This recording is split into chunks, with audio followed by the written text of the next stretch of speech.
Aujourd'hui au Torque Podcast. Une émission spéciale sur les berlines sportives qu'on a eu à l'essai cette année de 100 000 $ et moins. Parlons-en.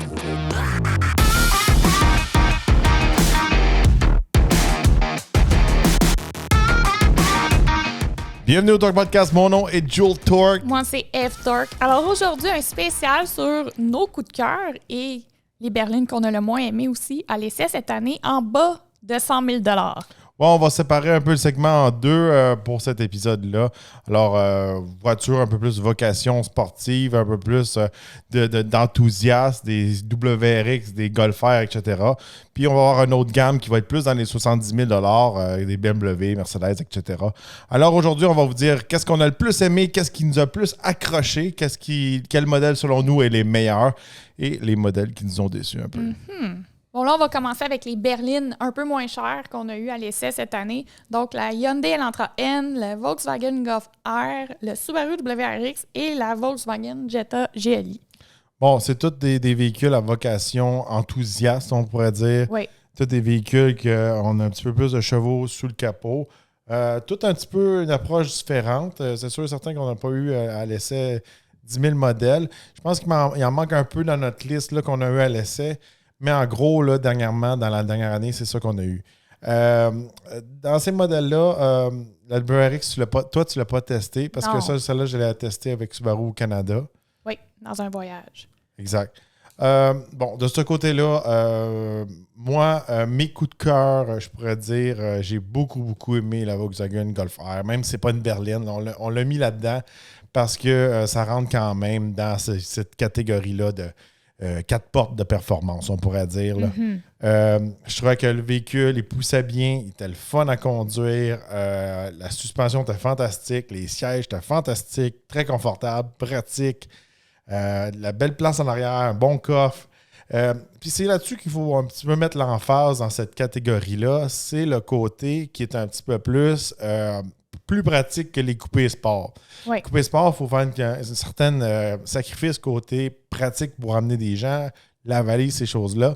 Quand on tombe dans ces berlines-là ou hatchback-là, on ne fait pas ce sacrifice-là. Mais des fois, là, il faut faire un sacrifice à certaines autres places quand on a le modèle sport comme les R, les N, les GTI, les GLI, etc. La seule chose qui m'a déçu un petit peu dans la Golf R, c'était vraiment qu'il y avait un manque de boutons. Ils ont tous éliminé les boutons, ça allait mal. Mais le reste est tellement bon. Le moteur, le système intégral, la transmission, la suspension. Puis souvent, je trouve que dans ce secteur-là de voiture, des fois, ils vont un petit peu pas trop agressifs, comme dans la Hyundai Elantra N. Un véhicule super le fun à conduire, oui, mais trop agressif à rouler tout le long. Ouais, il était raide. On sentait vraiment toutes les bosses et tout le kit dans la rue. Mais c'est un véhicule que il y avait beaucoup de fans qui l'attendaient. Puis nous, on avait vraiment la couleur de lancement quand on l'a eu à l'essai, là, le bleu poudre. Là. Moi, je suis pas fan de la couleur, mais juste d'un indé, il y a des gens qui sont arrêtés dans notre cour que je connaissais pas, qui sont venus cogner à la porte, puis « Oh mon Dieu! Une Elantra N dans ta cour, moi je veux en acheter une, puis là, est-ce que tu l'aimes? » Puis le gars capotait, voulait la prendre en photo, regarder les sièges. Fait que tu sais, je suis comme, OK, il y a vraiment une catégorie de fans pour ce véhicule-là. Il était quand même le fun, comme tu dis. Puis ce que j'aimais beaucoup de l'Elantra N, c'est qu'il y avait les modes de conduite qu'on pouvait modifier, comme si on était dans un véhicule de luxe ou dans un SRT. Le système d'échappement très bruyant, même là en Californie, il y en a un qui s'est fait arrêter dernièrement, puis il n'a fait aucune modification, puis le policier dit que c'était illégal. Ça, j'aime beaucoup ça. Je trouve que c'est quelque chose qui manquait beaucoup dans les produits Volkswagen, autant Volkswagen que chez Subaru. Je trouvais que le système d'échappement était soft. Ouais. J'aurais aimé ça quelque chose de plus bruyant. Je sais que c'est quelque chose qu'on peut modifier par après, mais je trouve que chez Hyundai... Ils ont fait la job. Ils ont fait la bonne job parce que là, on avait le système d'échappement variable qu'on peut autant ouvrir que fermer. Oui. Moi, j'adore ça. Quelqu'un comme moi qui a eu beaucoup de véhicules modifiés côté échappement, c'est toujours quelque chose que j'ai voulu avoir. Puis j'aime ça quand c'est très bruyant. Puis j'aime ça aussi quand on peut mettre la switch puis on peut le mettre en mode silencieux. Ça, c'est fantastique. Puis quand c'est du manufacturier, on a moins de troubles, là, à bord en Californie. Là. Dans la Elantra N, c'était pas juste aussi la route qu'on sentait. Les sièges étaient extrêmement agressifs aussi. Là. Oh, ouais, tu sais, puis c'est sûr, certain, moi, je suis grand, je suis large, je suis gros, blablabla. Tu sais, je suis gros pour ces sièges-là.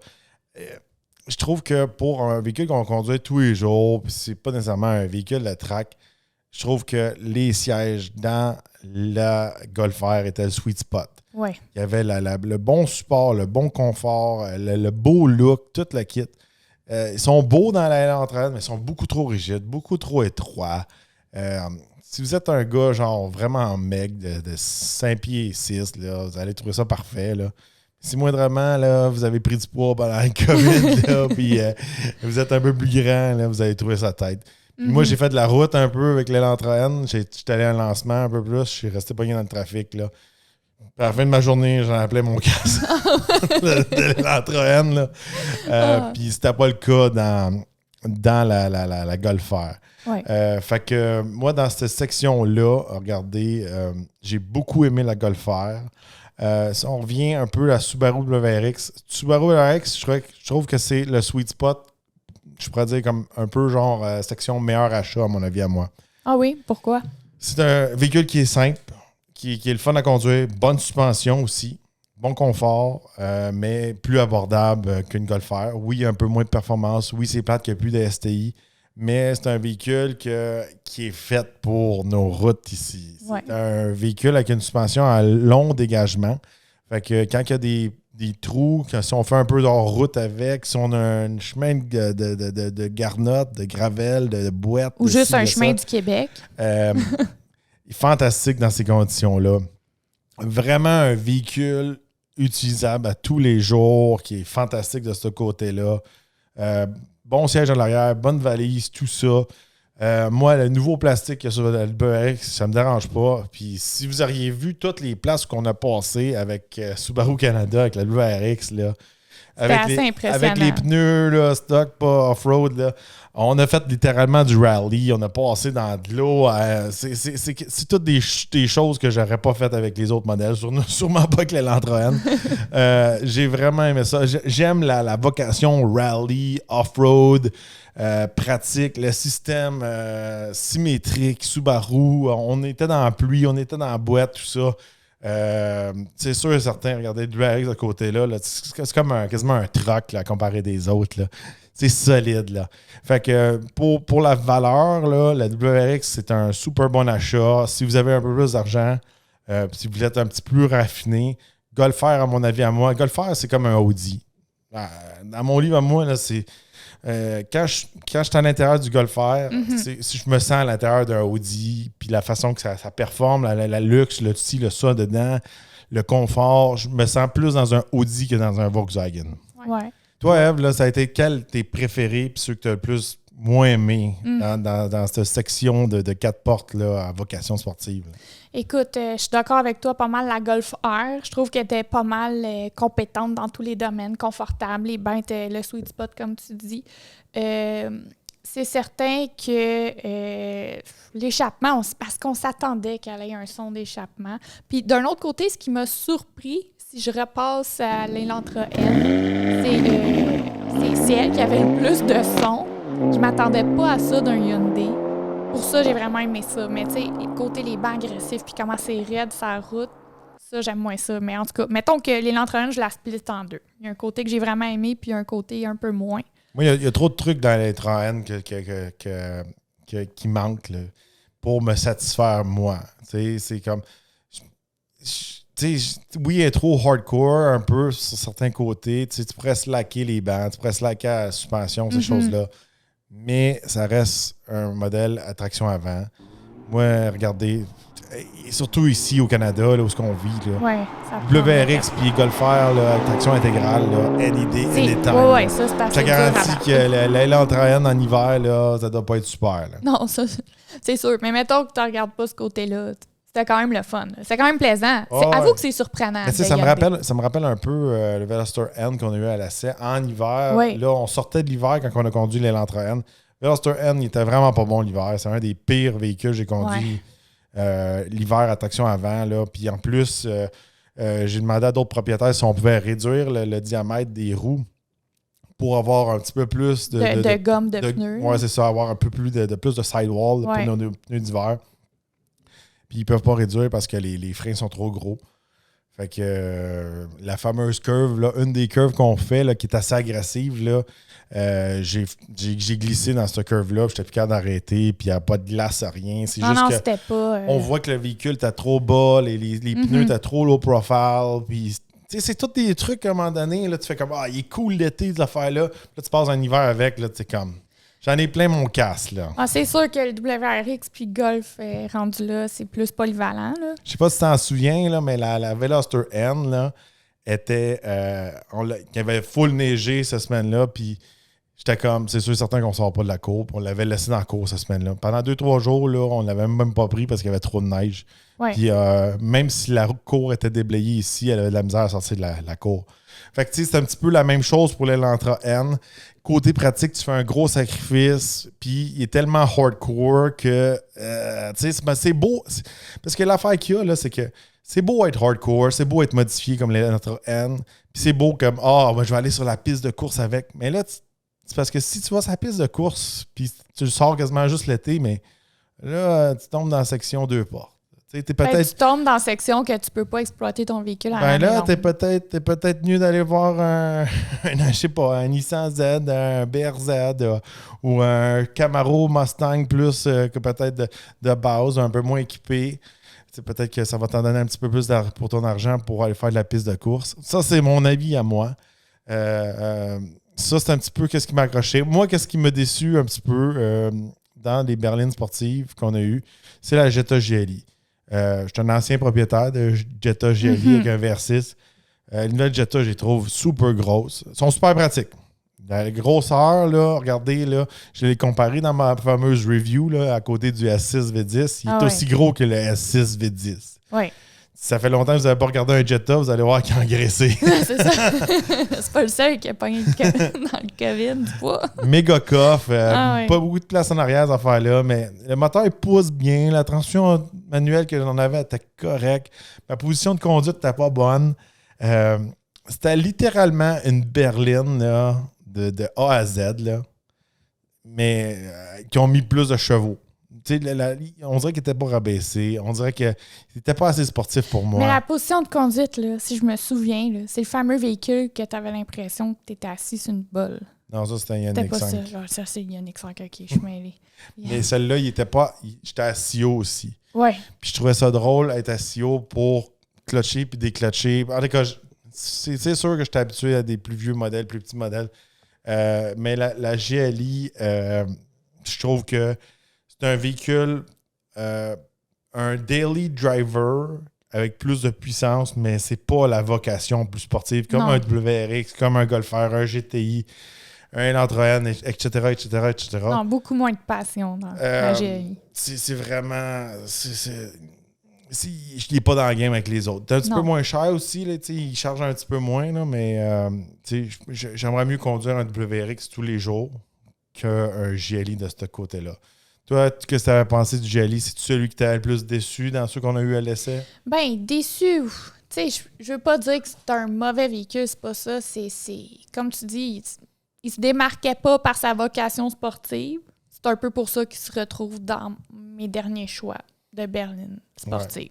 Ouais. C'est comme la Elantra N est hardcore, puis la GLI, elle est comme, il manque un petit peu, là. Il faut que tu craignes un peu plus vers l'Elantra N. Mais moi, je pense que un Jetta GLI est plus facile à vendre à monsieur tout le monde qu'un Elantra N à monsieur tout le monde. Ah, ça, c'est sûr. Mais L'Elantra N, là, ça va l'air tuner. Là, il y a des bords dans la valise pour renforcer la structure. Tu fais un sacrifice sur le côté pratique si tu veux amener des longs objets, cette affaire-là. C'est vraiment un 4 portes là, qui était tuning. C'est un véhicule assez de passionné pour que des gens random viennent cogner chez nous. Oui. En tout cas, comme je dis, moi, mes deux coups de cœur de ce côté-là, Golf R, si on a un petit peu plus de budget, si on a un peu moins de budget WRX à 100%. Mm-hmm. Bon, maintenant, on va passer dans la catégorie un petit peu plus dispendieux. On n'en a pas eu des tonnes. On va se le dire, là, les voitures en général, on n'a pas beaucoup. Nous autres, on essaie de se concentrer surtout sur les véhicules passionnés de ce côté-là. Quand on a des voitures, on fait pas beaucoup de berlines ordinaires. On va pas faire d'épisodes de berlines juste normales, genre des Camry puis des affaires de même. Puis des Accords, puis des Malibu. Là, on n'en a pas eu à l'essai. On va se dire, c'est un peu un segment qui était très populaire dans le temps, mais à cette heure qui est remplacé par les VUS. Inquiétez-vous pas, on va faire... plusieurs épisodes VUS. On va en avoir... Ça va être des longs épisodes ou plusieurs épisodes. Ça, c'est sûr certain. Là, on tombe dans le budget environ de 70 000 $. On a eu 3 bons produits à l'essai. Oui, on a eu le Genesis G70, le BMW M340i et le Mercedes-Benz C300. C300, on l'a 7 semaines pendant qu'on enregistre cet épisode-là. Je pourrais dire G70, un modèle plus abordable, une belle approche, c'est le fun à conduire. Plus fun que la Stinger. À mon avis, à moi, plus raffiné. C'était solide. La Genesis G70, c'était solide. Oui, on l'a bien aimé. Pour le budget. Si vous avez un petit peu plus de budget, là, c'est sûr certain quand on joue dans l'allemand. Là, le BMW M340i, ça fait longtemps qu'on l'a essayé. Là. Ça fait, on l'a inclus, là, mais... Oui, mais c'est parce qu'on l'avait vraiment c'est comme un ancien coup de cœur qu'on a eu. Oui. Puis... il garde encore sa place, moi, je dirais. Ouais, mais là, c'est parce que là, il vient juste d'avoir un petit refresh. Mais je pense que le petit refresh qu'il y a eu n'est pas assez important pour que ça change vraiment nos impressions du véhicule. Oui, non. Fait que M340i, super beau véhicule. Il était beau en dedans. Performait bien, très rapide, bonne économie d'essence, bon confort, un véhicule qui était très, très bien balancé en général. Ça, c'était très bien là, de ce côté-là. On a le fameux moteur de la Supra dedans, ou de la M240, etc. Donc, un modèle qui est très solide. Cette semaine, on a le Mercedes C300, flamme en eux. C'est vraiment un nouveau modèle, une belle intérieur, une nouvelle technologie. Ouais. Véhicule, je trouve, très facile à conduire, très bel écran. Performance, c'est pas là comme le M340i. Mais il se conduit vraiment bien. C'est très fluide, moi, je trouve. C'est un bon daily driver pour avoir le confort, le luxe et l'économie d'essence, parce que là, on a un système EQ Boost dedans. Côté, je pourrais dire, performance, économie d'essence, c'est right on the spot, je pourrais dire. Oui. Moi, il manque un petit peu de performance pour moi, mais il va y avoir d'autres modèles dans la classe C qui vont offrir plus de performance qu'on n'a pas eu à laisser encore, qui va peut-être être plus égal au M340i de ce côté-là. Un très, très bon daily driver de ce côté-là. J'aime beaucoup le conduire. Moi aussi, puis je trouve qu'il est extrêmement fluide. La conduite, tout ça, tourner, c'est comme ça se fait sans aucune résistance. C'est vraiment un véhicule que j'apprécie conduire cette semaine. Là. C'est vraiment le fun. Tu sais, des fois, il y en a que c'est un peu plus ardu, là, mais là, c'est assez fluide pour que c'est vraiment remarquable. On le remarque vraiment. Tu conduis, c'est smooth, t'es bien assis.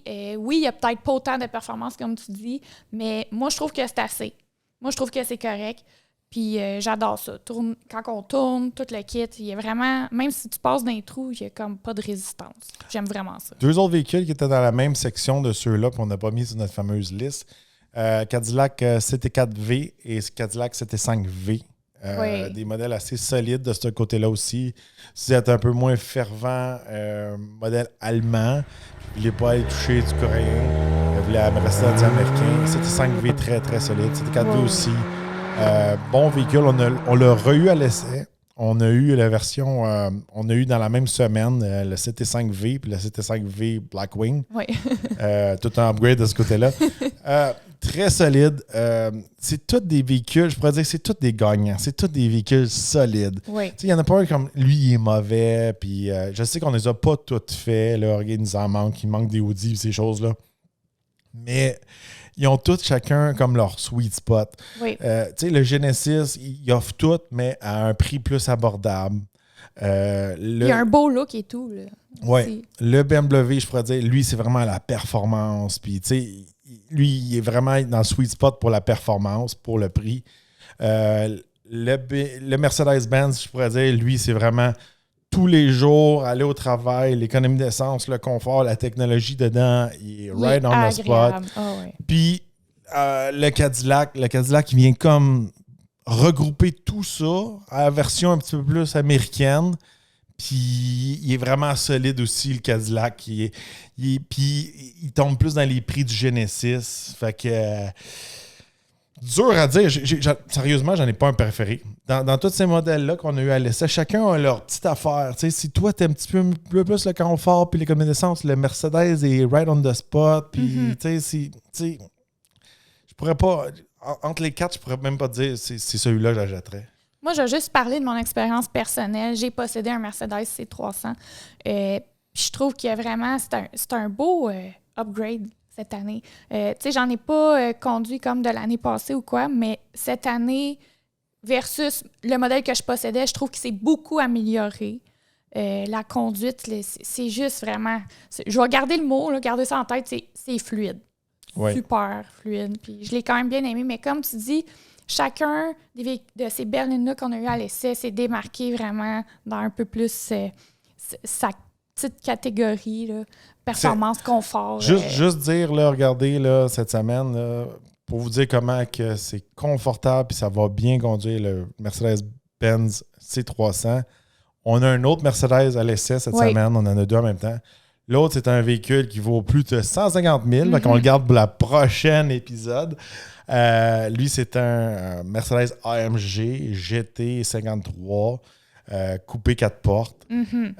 Très beau véhicule, mais il est tellement plus gros, il est tellement massif, c'est tellement plus stiff, ces choses-là. Puis quand on tombe dans le C300, c'est tellement facile. Juste le volant, les pédales, c'est dur à décrire. C'est dur à décrire, mais regarde, je vais te résumer. C'est, comme tu dis, on a le C300 dans le cours cette semaine, puis on a le AMG qui est plus performant, plus cher, le double du prix, toute la kit. Mais moi, mettons, aller reconduire les enfants à l'école, j'aime mieux prendre le C300. C'est comme smooth le matin, calme puis agréable. Je sais pas comment l'expliquer. Tu comprends qu'est-ce que je veux dire? La pilule est moins dure à avaler à 70 000 qu'à 150 000. Aussi. Alors, c'est tout pour l'épisode d'aujourd'hui. Dites-nous dans les commentaires quelle est votre berline sous la barre des 100 000 $, qui est votre favorite. Et pour 2023, quel modèle de 4 portes sportif qu'on devrait mettre à l'essai? Vous aimeriez voir en forme d'essai routier. N'oubliez pas de vous abonner, de liker et de partager la vidéo. Et on se retrouve dans un prochain podcast.